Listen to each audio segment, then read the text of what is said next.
Assalamualaikum, ketemu lagi di Izati Andi Channel.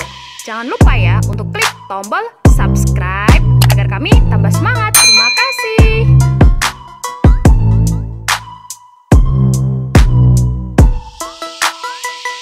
Assalamualaikum warahmatullahi wabarakatuh. Hai anak-anak, semoga kalian di rumah dalam keadaan sehat walafiat. Amin. Saya Pak Andi Setiowibowo, biasa dipanggil Pak Andi, mengajar mata pelajaran Teknologi Informasi dan Komunikasi kelas 7. Di kelas 7, bab pertama akan kita bahas mengenai teknologi informasi dan komunikasi. Apa saja yang termasuk ke dalam teknologi informasi dan komunikasi, terus apa perbedaannya? Sebelum kita masuk ke materinya, tujuan pembelajaran pada bab 1 ini diharapkan siswa mampu 1. Mengenal teknologi informasi dan komunikasi. 2. Mengetahui peralatan teknologi informasi dan komunikasi. 3. Mampu memahami penggolongan komputer. 4. Mempelajari media jaringan informasi dan komunikasi. Jadi dalam bab 1 terdapat subbab 4 macam. 1. Pengenalan TIK, 2. Peralatan TIK, 3. Penggolongan komputer, dan yang keempat media jaringan informasi. Kita masuk ke yang pertama dulu, tentang pengenalan TIK. Pada mulanya, jika seseorang ingin menyampaikan informasi itu harus secara lisan, face to face, atau menggunakan surat melalui kata-kata kalimat. Seiring berkembangnya kemajuan teknologi komunikasi dan informasi, kita dapat mengirimkan informasi secara cepat, tidak harus bertatap muka. Misalnya menggunakan media telegraf, telepon, HP, email, chatting, telekonferensi, dan webcam, dan lain sebagainya. Termasuk hari ini kita belajar daring tanpa tatap muka, ya, itu memanfaatkan teknologi informasi dan komunikasi. Kemudian teknologi informasi dan teknologi komunikasi, keduanya ini mempunyai tujuan atau pengertian yang berbeda tetapi mempunyai tujuan yang sama, yaitu menyampaikan informasi dan mendapatkan informasi dengan mudah dan tepat. Nah, perbedaan informasi dan komunikasi itu apa? Komunikasi merupakan suatu proses untuk menyampaikan informasi yang bertujuan untuk mengubah perilaku seseorang yang semula tidak tahu menjadi tahu. Itu disebut komunikasi.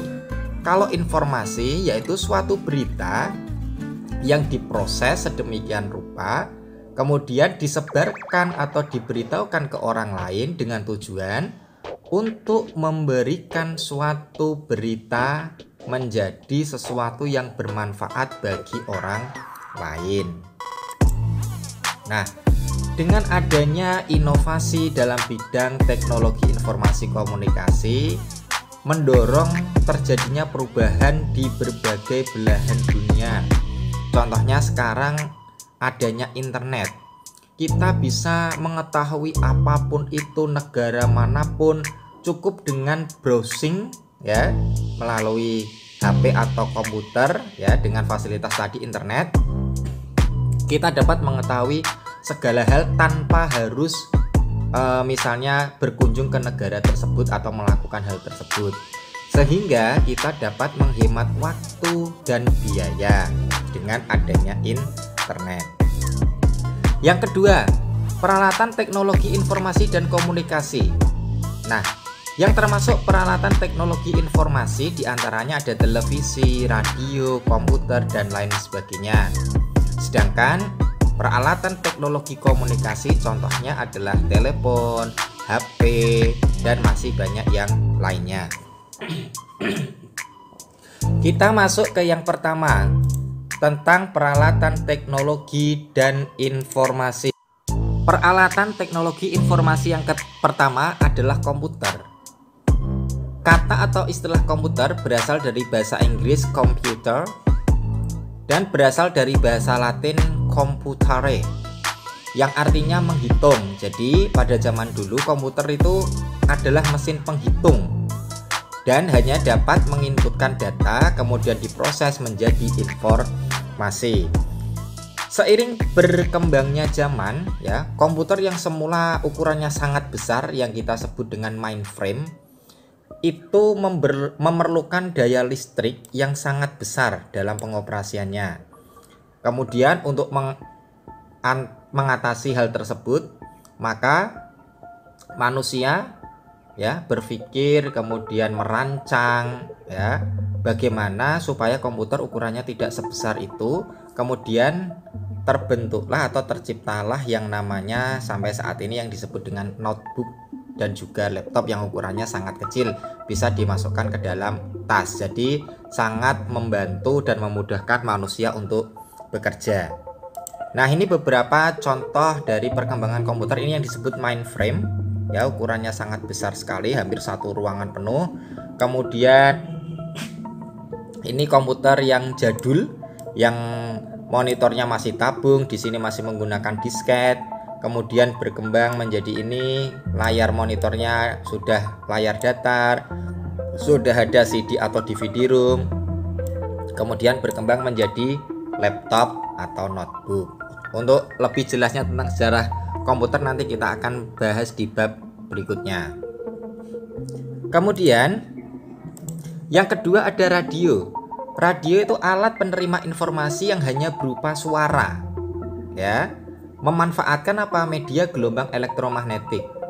Pada awalnya radio ini hanya digunakan sebagai alat komunikasi nirkabel atau tanpa kabel dari kapal ke kapal, dari kapal ke pantai, yaitu di penjaga pantai mercusuar namanya. Kemudian radio ini digunakan lebih luas untuk komunikasi kapal, pesawat udara, polisi, militer, bahkan astronot di luar angkasa. Ini perkembangan radio dari zaman dulu sampai yang sekarang, bisa dimasukkan flash disk atau kaset tape ya. Tapi radio sekarang ini sudah mulai tergeser karena adanya HP, di dalamnya bisa memutar MP3, MP4, bahkan bisa memutar YouTube dan sebagainya. Yang ketiga ada televisi. Berasal dari kata tele yang artinya jauh dan vision yang artinya tampak. Jadi televisi itu alat penerima informasi dari jarak yang jauh berupa gambar dan suara yang real time atau langsung. Jadi televisi mampu menerima sinyal gelombang atau satelit dari kabel. Hal inilah yang membuat orang senang menonton televisi, ya, karena kita bisa mendapatkan informasi dari negara manapun, informasi apapun itu, dan dapat berupa gambar dan suara, tidak hanya suara saja. Di sini perkembangan televisi dari tahun 90-an, dari tahun 2000-an sampai yang terbaru adalah televisi yang layar datar seperti ini. Kemudian ada faksimile atau mesin fax ya. Faksimil atau faksimile artinya adalah menyalin sama persis dengan aslinya. Jadi mesin ini dibuat dengan tujuan untuk menyalin dokumen yang akan dikirimkan ke orang lain dengan cara memasukkan dokumen ke dalam mesin lalu menekan nomor tujuan yang ingin kita kirimkan sampai ke tempat tujuan dalam hitungan menit. Akan tetapi mesin ini sekarang ini sudah jarang kita temui karena perkembangan teknologi informasi tadi yang semakin maju ya. Ini beberapa contoh gambar faksimil dari zaman dulu sampai yang sekarang, bentuknya seperti ini ya. Perkembangannya mesin faksimil. Kemudian ada LCD Liquid Crystal Display Projector. Alat ini digunakan atau dihubungkan dengan komputer atau laptop ataupun notebook ya, yang bisa menampilkan gambar di layar ya, namanya LCD proyektor. Yang keenam ada internet, interconnected network ya. Internet adalah jaringan komputer yang saling mentransfer data menggunakan internet protokol atau IP ya. Ini nanti akan kita pelajari lebih detail, lebih jauh pada bab tersendiri ya. Internet merupakan salah satu produk teknologi informasi yang paling maju saat ini. Tadi di awal sudah dibahas, dengan internet kita bisa menjelajah, mencari informasi apapun tanpa harus pergi ke suatu tempat atau mengalami kejadian tersebut dengan sendiri. Itulah tadi beberapa jenis peralatan teknologi informasi. Sekarang yang kedua, peralatan teknologi komunikasi itu ada apa saja? Yang pertama ada telepon. Telepon adalah alat telekomunikasi yang bisa mengirimkan dan menerima suara secara langsung atau real time dari jarak yang jauh. Telepon pertama kali ditemukan oleh Alexander Graham Bell tahun 1876 ya. Saat ini telepon dapat digunakan juga untuk mengirimkan SMS atau short message service. Ini perkembangan telepon dari zaman dulu sampai yang sekarang ini hanya bisa mengirimkan suara, sedangkan yang model ini sudah bisa mengirimkan SMS. Nah, semakin berkembangnya zaman, telepon yang hanya bisa digunakan di rumah berkembang menjadi telepon genggam atau handphone ya. Jika semula telepon terbatas pada telepon tetap, sejak 3 April 1973 diperkenalkan namanya handphone atau telepon genggam. Nah, di dalam handphone itu fasilitasnya sangat banyak sekali ya. Ada radio, ada MP3, MP4, bisa memutar video, bisa untuk internetan, bisa untuk membuka YouTube, dan untuk membuka media sosial yang lain. Sehingga fungsi handphone tidak hanya mengirimkan suara dan gambar, juga bisa berselancar di dunia internet dan memutar video dan sebagainya. Itu fasilitas yang ada di dalam HP atau handphone. Nah, ini perkembangan handphone atau HP tadi ya. Dari pertama dulu jadul yang masih ada antennya di sini ya. Kemudian bentuknya seperti ini, warnanya hanya hitam putih. Kemudian berkembang seperti ini. Kemudian menjadi smartphone dan ada telepon yang dalam bentuk jam tangan. Yang ketiga ada modem, modulasi, demodulasi. Adalah perangkat hardware. Hardware itu perangkat keras ya, nanti akan dibahas di bab tersendiri, yang dipasangkan pada komputer. Fungsinya untuk mengubah sinyal digital komputer menjadi sinyal analog atau sebaliknya, sehingga informasi dapat dialirkan, biasanya melalui saluran telepon. Modem ini memungkinkan kita untuk mengakses internet, tapi sekali lagi modem ini juga sudah bisa dikatakan ketinggalan zaman, karena sekarang fasilitas WiFi sudah di mana-mana. Kalaupun tidak ada WiFi, handphone kita bisa digunakan sebagai WiFi pula. Jadi modem ini sudah ketinggalan zaman, bisa dibilang seperti itu. Yang keempat ada satelit. Satelit televisi menerima sinyal dari stasiun televisi, kemudian sinyal dipancarkan kembali ke bumi dalam jangkauan yang sangat luas. Sinyal ini diterima dan diubah oleh televisi menjadi gambar dan suara. Sedangkan satelit telekomunikasi digunakan untuk menerima dan memancarkan sinyal telepon atau handphone. Yang kelima ada telegraf.